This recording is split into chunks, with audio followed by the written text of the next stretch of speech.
बिस्मिल्लाहिर्रहमानिर्रहीम। जी ग्रेड 8 आज हम करेंगे solve exercise 2.9। In exercise 2.9 we will learn about cube and perfect cube and cube root. Okay, अब cube क्या होता है? Cube means to multiply a number by itself 3 time is called cube. किसी भी नंबर को आप 3 टाइम खुद से मल्टीप्लाई कर दें तो वो क्या बन जाता है? क्यूब बन जाता है। फॉर एग्जांपल, किसी भी नंबर को जो है वो 3 टाइम खुद से मल्टीप्लाई करें। जैसे यहाँ पे मैं लिख रही हूँ 2। अब 2 का मुझे क्यूब फाइंड करना है तो मैं यहाँ पे लिख दूँगी 2, पर क्यूब के लिए आप 3 यूज़ करते हो। Cube means to multiply a number by itself 3 time. इसकी पावर जो होंगे वो क्या ले लेंगे? 3 ले लेंगे। इस नंबर को आपने 3 दफ़ा खुद से मल्टीप्लाई करना है, तब आपने इसकी एक्सपोनेंट क्या लिख दिया? ऊपर 3 लिख दिया। क्यूब होता ही है कि किसी भी नंबर को 3 टाइम खुद से मल्टीप्लाई कर देना है। इस नंबर को जब आप खुद से 3 टाइम मल्टीप्लाई करेंगे तो 2 multiply 2 multiply 2, 2 2s are 4 and 4 2s are 8। अब 2 का क्यूब आपके पास क्या आ गया है? 8 आ गया है। 2 को आपने 3 टाइम खुद से मल्टीप्लाई किया तो इसका आंसर आ गया 8 सॉरी। ओके, अब क्यूब की मैंने क्या डेफिनेशन बताई? To multiply a number by itself 3 time is called cube. किसी भी नंबर को 3 दफ़ा खुद से मल्टीप्लाई कर दें तो वो उसका क्या बन जाता है? क्यूब बन जाता है।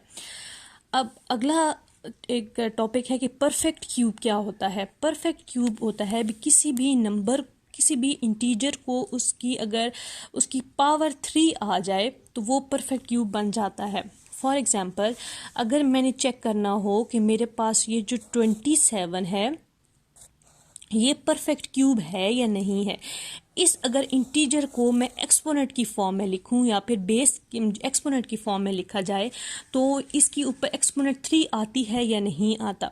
इसको सबसे पहले इसको डिवाइड करेंगे आप डिवीजन मेथड से, इसके फैक्टर्स निकालेंगे। ये 27 देखें, 27 3 पे डिविजिबल होता है। 3 9s are 27, 3 3s are 9 and 3 1s are 3। अब मैंने लिखा कि 27 is equal to 3 multiply 3 multiply 3। तो इसको 3 की ऊपर इसका एक्सपोनेंट चेक करें। 3 कितनी टाइम आपके पास आ रहा है? 3 टाइम आ रहा है। 1 2 एंड 3 तीनों की बेसिस ऐड हो जाएंगी, तीनों की एक्सपोनेंट ऐड हो जाएंगे तो ये 3 की पावर ऊपर क्या आ जाएगा? 3। तो मैं लिख सकती हूँ कि ये जो 27 है ये परफेक्ट क्यूब बनता है किसका? 3 का। ओके, ये 27 परफेक्ट क्यूब बन रहा है 3 का। किसी भी नंबर को चेक करना हो कि वो परफेक्ट क्यूब है या नहीं है तो आप उसको ऐसे डिवाइड करेंगे, फिर आप उसको एक्सपोनेंट की फॉर्म में लिखेंगे 3 3 नंबर्स का पेयर बना के, क्योंकि आप क्यूब के बारे में पढ़ रहे हो तो क्यूब में आप 3 3 नंबर्स का पेयर बनाएंगे। 3 3 का अगर पेयर आपके पास बनाएं तो आपके पास हर नंबर जो है उसकी एक्सपोनेंट जो उसकी पावर हो वो 3 आए, दैट्स मीन वो नंबर आपके पास परफेक्ट क्यूब होगा। अगर कोई और नंबर आप चेक करें, जैसे 8 को आप चेक करते हैं कि 8 जो है वो परफेक्ट क्यूब बनता है या नहीं बनता। अब 8 को परफेक्ट क्यूब बनाए तो ये 8 2 4s are 8, 2 2s are 4 and 2 1s are 2।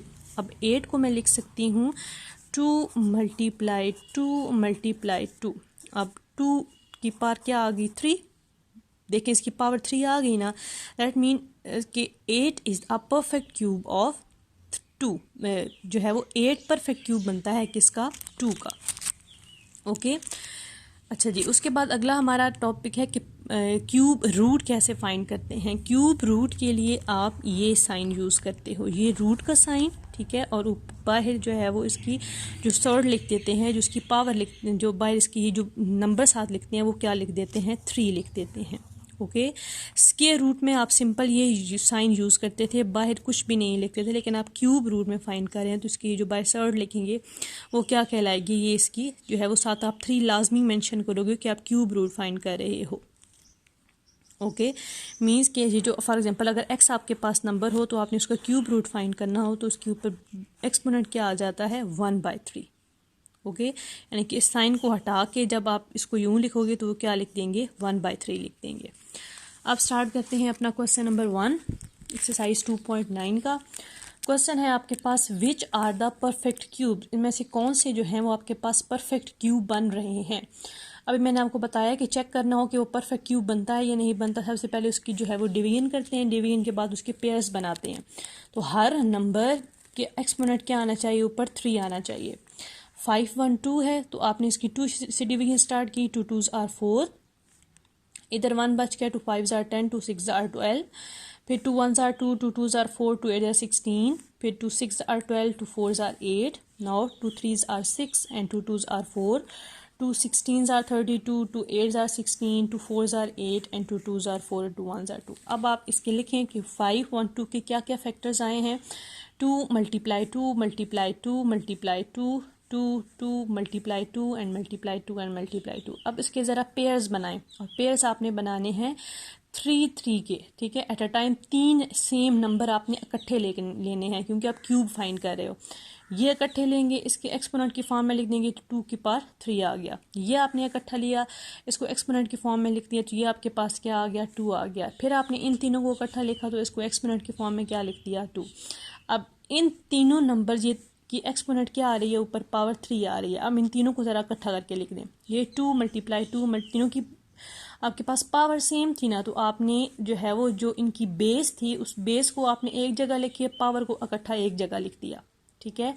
तो 2 मल्टीप्लाई 2 मल्टीप्लाई 2 के ऊपर एक्सपोनेंट क्या आ जाएगी, पावर 3। अब अंदर ये जो बेस थी इसको मल्टीप्लाई करें, 2 2s are 4 and 4 2s are 8।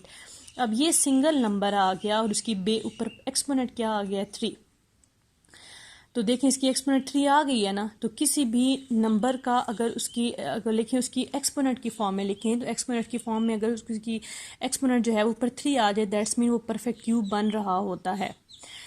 सो 5 1 12 जो है वो परफेक्ट क्यूब होगा किसका, 8 का। मीन्स अगर 8 को आप 3 टाइम मल्टीप्लाई करो, 8 मल्टीप्लाई 8 मल्टीप्लाई 8, तो आंसर आपके पास क्या आना चाहिए, 5 12। ओके, अब इससे रिलेटेड एक और क्वेश्चन करते हैं। Question number 2, 1 1 0 0। सबसे पहले इसके ये आपने फैक्टर्स बनाए, 1 1 0 0, 2 5s are 10, ठीक है। अगेन ये 2 5s are 10 और ये 0, आगे 2 2s are 4, ठीक है। यहाँ पे 1 आप ले, 2 7s are 14, 2 5s are 10। अब ये देखें ये नंबर 2 पे डिवाइड नहीं होता, क्योंकि इसके लास्ट पे क्या आ गया है, ऑड नंबर आ गया है। किसी भी नंबर के लास्ट पे अगर 0 या कोई इवन नंबर आ रहा हो वो 2 पे डिविजिबल होता है। लास्ट पे इसके 5 आ रहा है, तो कैसे पता चले ये 5 पे डिवाइड हो जाता है। लास्ट पे अगर किसी नंबर के लास्ट पे 0 आ रहा हो या 5 आ रहा हो तो वो नंबर 5 पे डिविजिबल होता है। 275 था, आपने इसको जो है वो 5 पे डिवाइड किया तो 5 5s are 25, यहाँ आपने साथ फिर 2 लिख दिया, 5 5s are 25, 5 1s are 5, 5 1s are 5, 11 आ गया और 11 1s are 11। ओके, अब आपने 1 1 0 0 के फैक्टर्स जब आपने लिखे तो 2 मल्टीप्लाई 2 मल्टीप्लाई 5 मल्टीप्लाई 5 मल्टीप्लाई 11।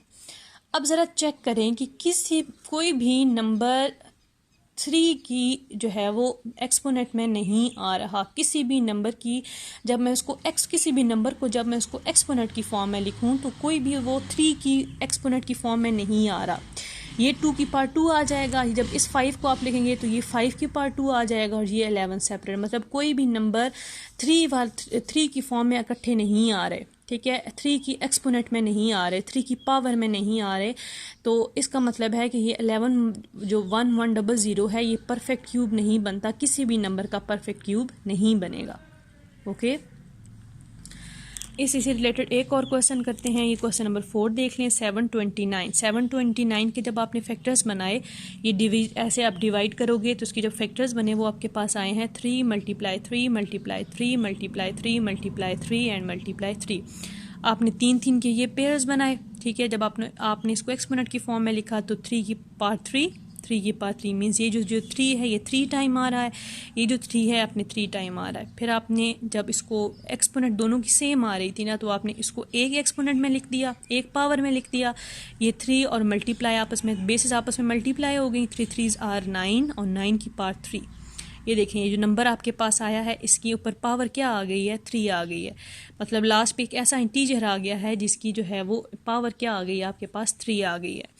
इसका मतलब ये हुआ कि ये जो 729 है ये परफेक्ट क्यूब बनेगा किसका, 9 का। अगर आप 9 को 3 टाइम खुद से मल्टीप्लाई करें, 9 मल्टीप्लाई 9 मल्टीप्लाई 9, तो आंसर आपके पास क्या आना चाहिए, 729। ओके, सो आप लिखोगे 729 is a perfect cube of 9। 729 जो है वो परफेक्ट क्यूब बनता है किसका, 9 का। इस एक्सरसाइज के बाकी क्वेश्चन जो है वो हम करेंगे नेक्स्ट वीडियो में, मैं आपको करवाऊंगी।